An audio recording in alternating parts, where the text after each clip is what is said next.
The first time I saw George W. Bush in person was when he was marching down Guadalupe Street at the Mexican Independence Day Parade. He exploited centuries-old animosities toward Muslims, whom the Christian Serbs saw as their eternal enemies. Fallait-il laisser arriver au pouvoir un parti qui vous disait oui, un homme, une voix, mais une seule fois. On n'ira pas aux élections après parce que la démocratie est coffre, elle est impie. Lorsque nous serons au pouvoir, nous y resterons pour l'éternité parce que c'est nous qui sommes les détenteurs de la vérité religieuse.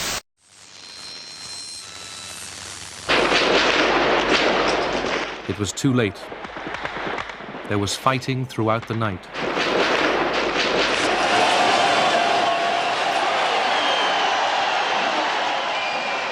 Next day, crowds stormed the Central Committee building and charged upstairs. Ceausescu and his wife escaped by helicopter. An aide held a gun to the pilot's head. The 1990s.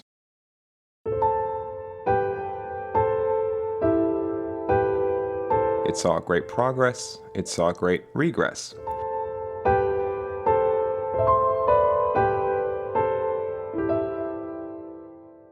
As war grew cleaner and safer, war also grew dirtier and more venomous. As digital technology looked ready to set the world free, a post-Cold War society was poised to sell the world into slavery. Metal Gear Solid was meant to comment on these sad, strange times at the turn of the century, where, on the one hand, the world had never been safer, and on the other, never been more at risk. In this episode of Futura Sound's ongoing video essay series of retrospectives, Existence, we'll be remembering the paradox that was the 90s, while fleshing out how MGS1 functions as a masterpiece of politically timely, tactical espionage, anti-orthodoxy action.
They really study these installations and sometimes take almost a year planning these break-ins.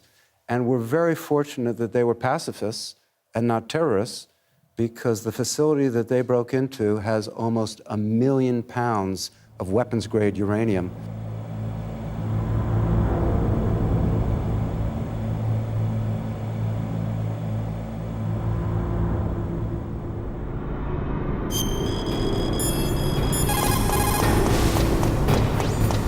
The entrance to the underground base is further below. There should be a cargo elevator that you can take down somewhere around there. Try to find it. War brings out the cruelty of man. No matter how the soldier was brought up, they all turn into animals when they're thrust into the heat of combat.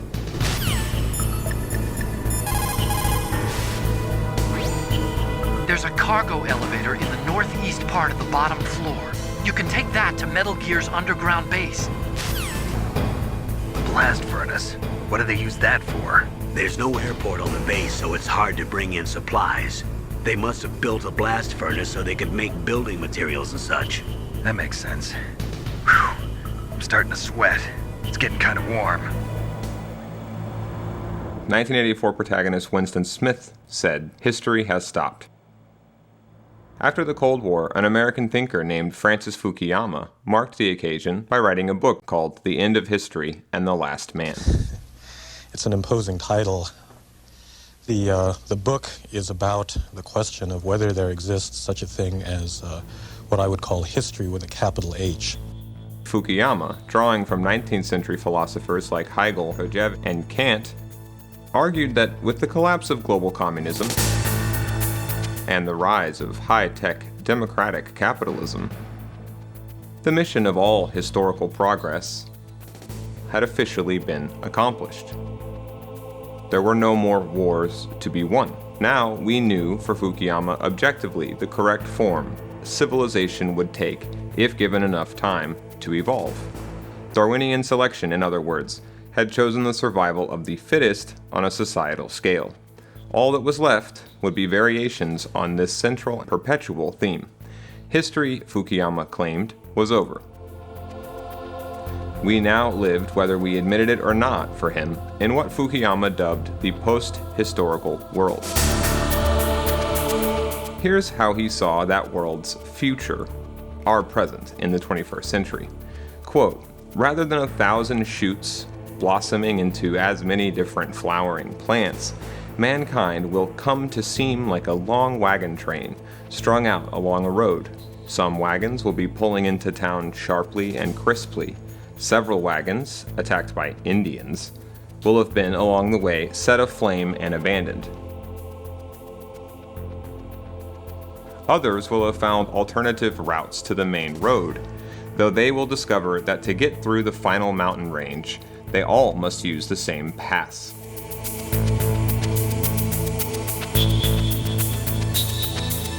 The great majority of wagons will be making the slow journey into town, and most will eventually arrive there. But the direction of the wagon's wanderings, Fukuyama continues, in the final passage of the book, must remain provisionally inconclusive.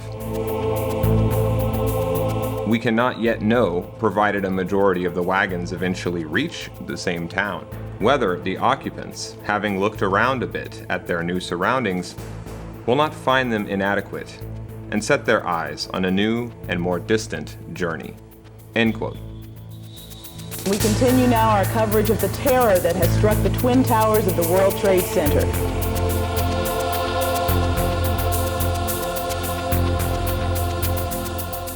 Within just 2 years of the book's publication, a new post-Cold War form of violence would spread, which blurred the lines, total war style, between civilian and combatant, war and peace. The United Nations had to formally recognize it by a new term. They called incidents, like, say, the gassing of Iraqi Kurds in 1989, ethnic cleansing, meaning, quote, "the policy of enforcing ethnically homogeneous geographical zones by any means, but usually by extreme violence," end quote. Civil Wars of the World, 2007, page 5.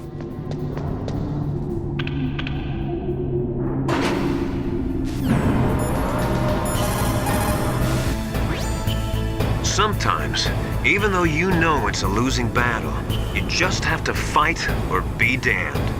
A narrow chance is still a chance. Metal Gear is straight down. Better move it. There's no time. The terrorists are ready to launch. Negotiations are all finished? The government can't cave into terrorist demands. But they're threatening to launch a nuclear weapon. They've made their final decision. Why is the White House being so inflexible? Colonel, is there still something you're hiding from me? Snake, please. Just concentrate on stopping them, okay? Think about something terrible that happened in your life. Everyone has had something bad happen to them. It'll help take your mind off of the misery of the battlefield. There he is!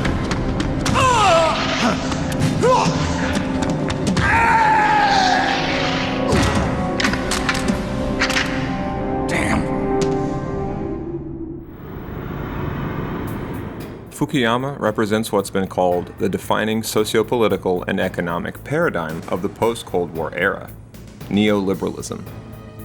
Liberalism, lowercase l, refers to a philosophy that emerged alongside nationalism from the French and American revolutions around the turn of the 19th century. Neoliberalism, meanwhile, refers to a modified version of liberal thought for the modern age of so-called post-industrial globalization. Alvin Toffler's book, The Third Wave, in 1980, had foretold of a coming third industrial revolution, one shaped by digital technology, automation, and information.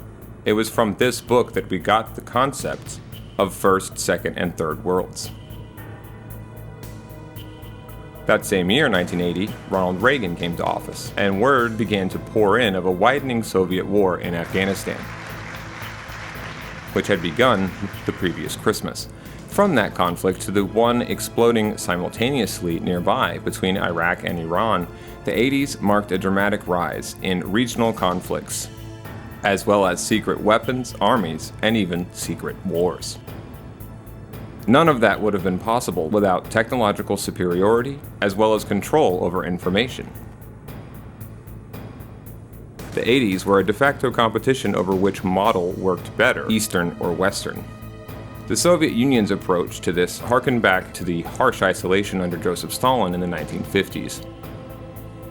Examples included the Afghan War and alleged use of chemical and biological weapons there. A particularly big cover-up was Chernobyl, the nuclear catastrophe of 1986, which the Soviets waited several days before informing the public had occurred. In short, the Soviet Union collapsed because it lost a means to effectively counter what rapidly emerged as an American revolution in communications, something outright admitted by Ronald Reagan in numerous speeches. But though they supported a communications revolution and proliferation of free speech in public, presidents like Reagan and Bush also fostered a privatization of foreign affairs, which allowed for a hybrid of state power and private capital, not to mention nationalism and internationalism. And it would be this that would give rise to modern terrorism as we know it in the early 21st century, which of course is funded not by states, but by private donors.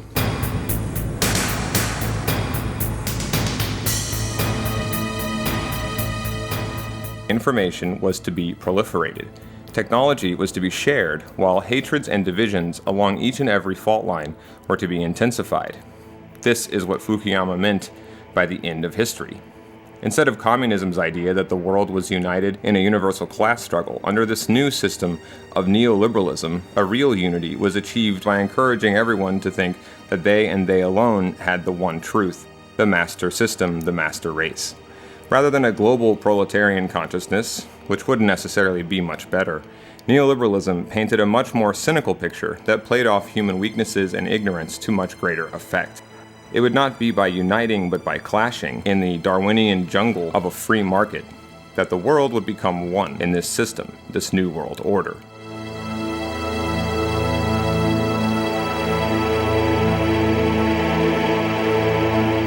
Put simply, neoliberalism resembled Ingsoc, 1984's party that called itself English socialism.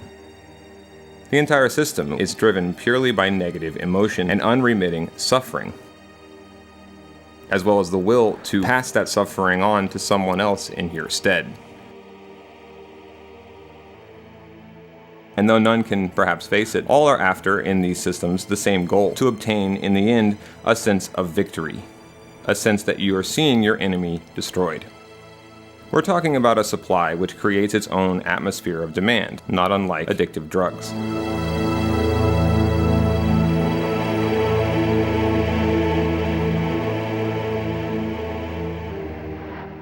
Nothing's more predictable or mindlessly repetitious than an orthodox thinker.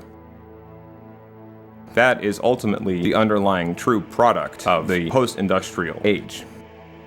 Stirring up hatreds and extremism is fundamental to the process of keeping the world in a state where it's demanding a form of civilization that hurts it. It's really no different than the politics of drug trafficking or McDonaldization.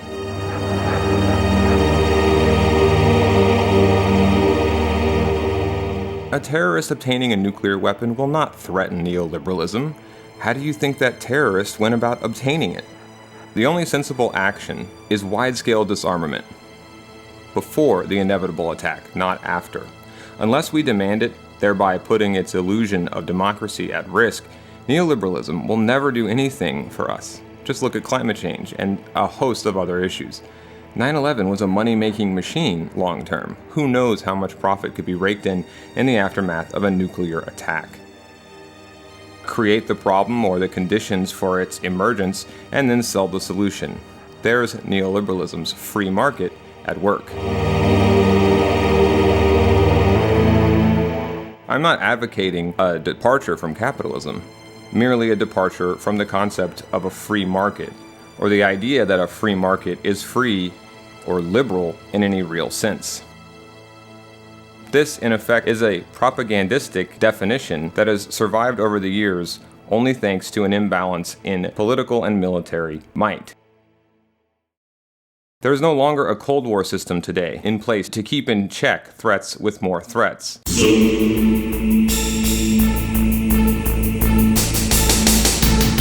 It's not a case of one nuclear-armed empire versus another anymore, but rather an untold number of possible nuclear threats.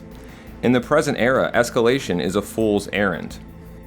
What we need is to limit the mass murder capability for the entire human race, collectively, not allow this issue to be resolved according to the free market.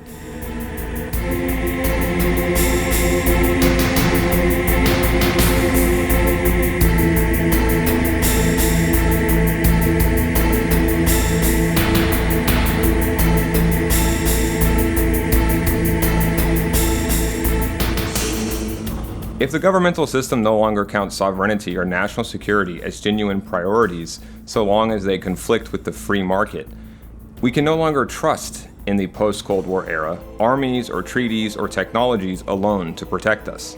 That, sadly, was sort of the lesson of 9/11. Only a fool, after all, trusts their life to a weapon.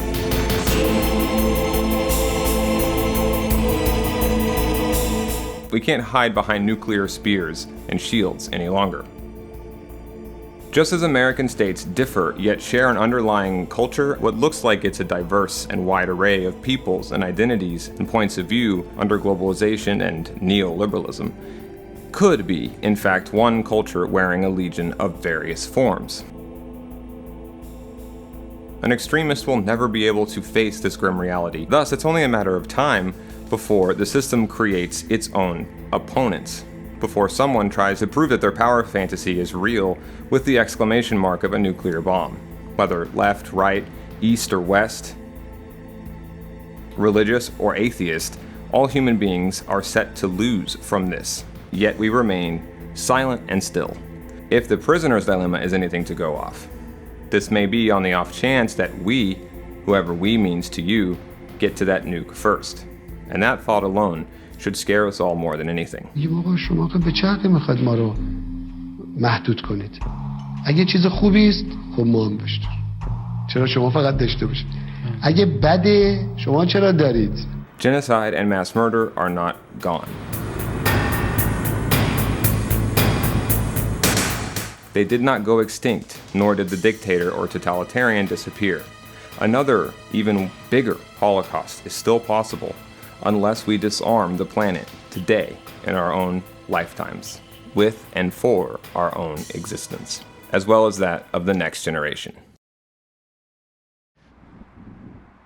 Our politicians may fail to learn from history, but there is ample evidence that mass murderers have learned quite well. The Sudanese President Omar al-Bashir has been accused of masterminding a campaign of genocide in Darfur. 20 years before the recent crisis in Darfur, the same Sudanese government killed and expelled even more people in southern Sudan.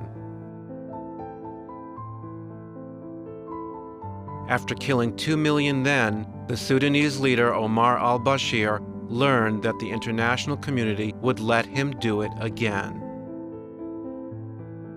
Why does the international community fail to intervene time and time again?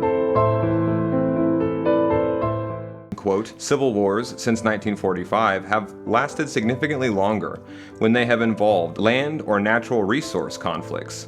They also last longer when the rebels have access to finance from contraband goods such as opium or cocaine. End quote. Page 10. Such scenarios would be all defining for most of the major civil wars from the 90s to today.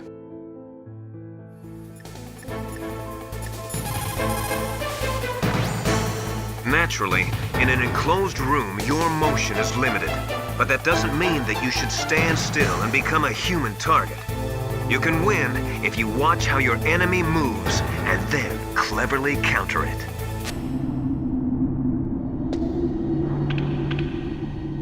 The only way to conquer fear is to stare it straight in the face and laugh at it. Never let fear control you. Don't feel guilty about the soldiers that died from your bullets. They knew the risks they were taking, just like you. Crows. What? There are a lot of crows here. There were crows around from before, but for some reason they started to really increase in number around the same time that Foxhound came to the base. It's really weird. I wonder what it could mean. Ravens will eat vegetables, meat, garbage, pretty much anything. It seems dirty to us, but that's what allows them to live even in a climate like this. Legends say that crows have 3 times the lifespan of a man, and that ravens have 3 times the lifespan of a crow. That's just an old wives' tale, but it's true that crows live longer than many types of birds.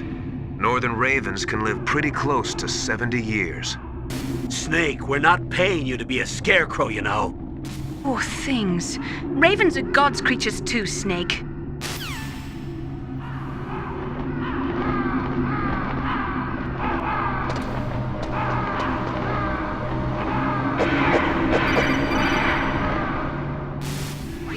Snake, I've got something to tell you about Naomi Hunter. In the face of the supposed end of history, at least if you want to know my opinion, the solution is not to turn reactionary on the right or even necessarily revolutionary on the left, thereby conforming with the wider trend towards extremism. George Orwell, though firmly on the side of democratic international socialism, rallied against what he once dubbed the gramophone or record player mind, the mind that doesn't think for itself, but only masquerades as conscious merely by reproducing ready-made sounds. If everyone, regardless of specifics, became some version or another of an orthodox thinker, if we allowed ourselves to be split into tribes, we will make Fukuyama's end of history wagon caravan medicine show a permanent reality.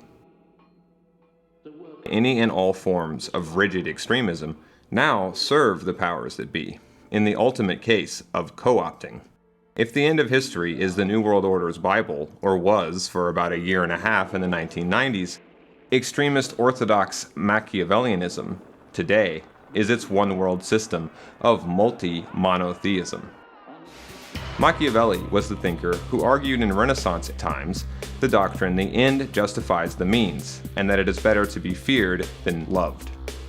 Here's some hard data on global wars since World War II as of 2007, from the same text I quoted from earlier. Quote, there have been numerous civil wars since World War II. A total of 225 identified armed conflicts occurred from 1946 to 2001. Internal conflict has been the dominant form throughout most of the post-World War II period. Although, quote, Africa is the only region that did not see a decrease in incidents of civil war over the 90s, quote, in some countries, civil strife that had been interrupted by World War II increased when the war ended in 1945. The same effect can be observed at the end of the Cold War, of course. Quote, the devastating impact of civil war is magnified by the indiscriminate use of modern weapons. The United States is the world's leading supplier of arms and arms transfer agreements. Now some examples of 90s era civil wars, like the kind that MGS1 feels like such a direct reaction to. In Bosnia, it was Orthodox Serbs versus Bosnian Muslims. In Croatia, it was Serbs versus Catholic Croats.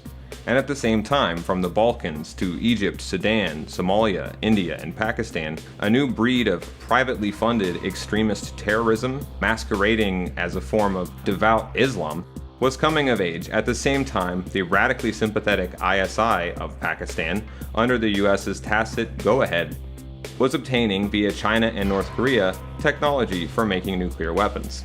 Naomi and even Liquid think that rebelling or defying the one world, one party system is even possible, let alone something that system does not in fact encourage. The only kind of freedom in MGS1 that we see, given it is a tragic game rooted in the tradition of Greek tragedy, is that of Grey Fox, the freedom solely to decide how and when one dies. This, in turn, is a return to existentialism, which provides a sense of humanism and hope even in the face of certain defeat and unreasonable extremism on all sides. Freud called it Todesstrieb, the death drive. In 1984, O'Brien wins Winston's mind by hijacking that death drive, that will to decide for oneself how and why to live and die. If it's true, as Fukuyama wrote, that getting through that final mountain range requires all to use the same pass, maybe there's no light at the end of that tunnel once you're inside. Philosophically, no light means no darkness. There is simply nothingness. O'Brien tells Winston in dreams they are fated to meet in the place where there is no darkness. MGS1, a very dark game indeed, encourages us to find the bravery and sense of loyalty to ourselves, not to any one movement or group or identity, but to the freedom to be more than one. To choose the darkness, yet ironically to also always be struggling to find our own, dare I say, private and autonomous source of light, no matter how imaginary.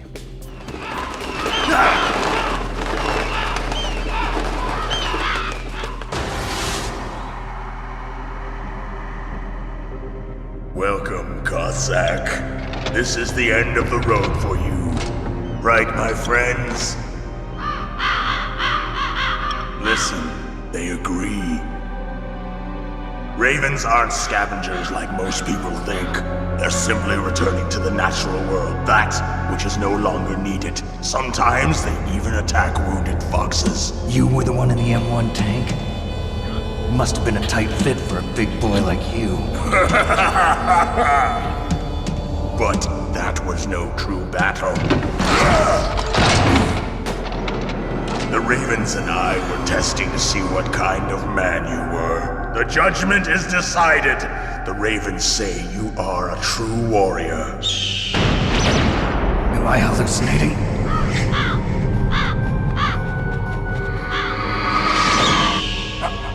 I can't move. The Raven has put the mark of death upon you.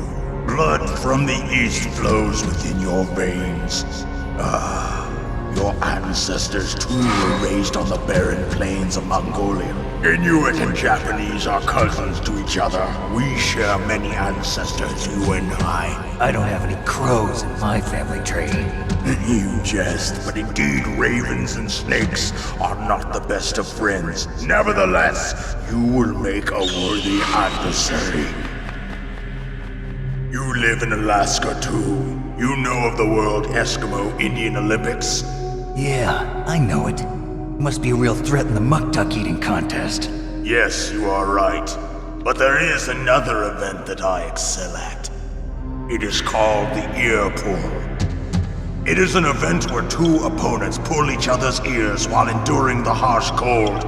It tests spiritual as well as physical strength. You want to pull each other's ears? The form is different, but the spirit is the same. Rejoice, Snake! Ours will be a glorious battle. This isn't glorious, it's just plain killing. Violence isn't a sport. Well, we'll see if there's iron in your words. The End of History by Francis Fukuyama, page 329, the chapter entitled Immense Wars of the Spirit. Quote, It is reasonable to wonder whether all people will believe that the kinds of struggles and sacrifices possible in a self-satisfied and prosperous liberal democracy are sufficient to call forth what is highest in man.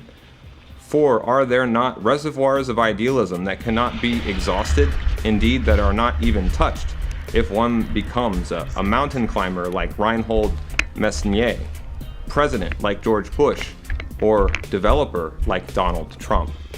Future generations will deliberately seek discomfort and sacrifice because the pain will be the only way they have of proving definitively that they can think well of themselves, that they retain human existence. They will struggle for the sake of struggle itself. End quote.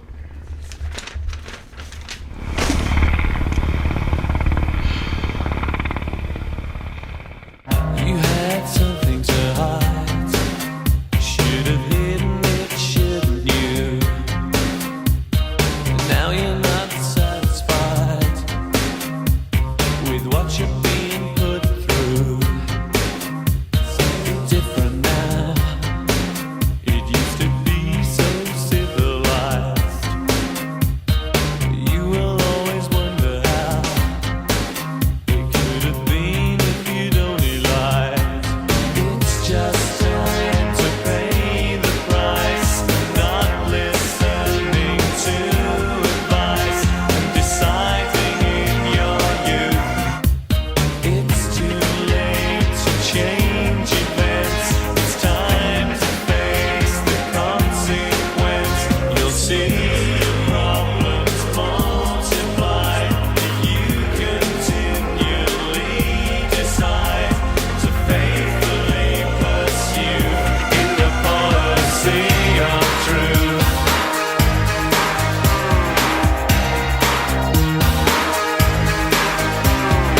Never again is what you swore the time before. Never again is what you swore the time before. Never again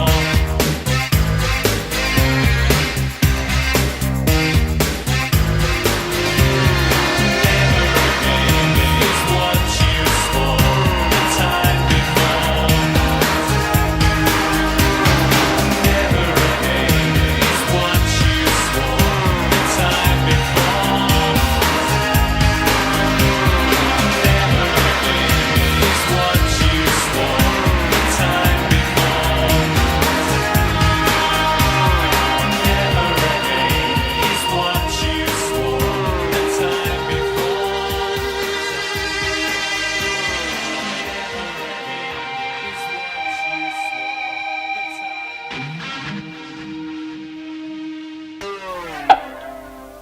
That is the last man. If you're human, that is humanity. And you'd have it. The great difficulty of making one of these improvised nuclear devices is constructing it and getting away from it so that you would survive the blast. If you have a suicidal tendency, that's much less of a problem. It is 70 years since America dropped the atomic bomb on the Japanese city of Hiroshima. It killed 100,000 men, women and children. The American nuclear plant, which enriched the uranium for Little Boy, was built in Tennessee. It's called Y-12 and still operates today. It is the United States' most important storage facility for weapons-grade uranium, and it is known as the Fort Knox of uranium. But at this, the most secure nuclear weapons facility in America, these three anti-nuclear activists, including an 84-year-old nun, Sister Megan Rice, were able to break in 2012. At their trial last year, the pacifists admitted to getting past fences and security sensors, planting peace slogans and spending several hours in the complex before they were stopped by a lone guard. What's wrong?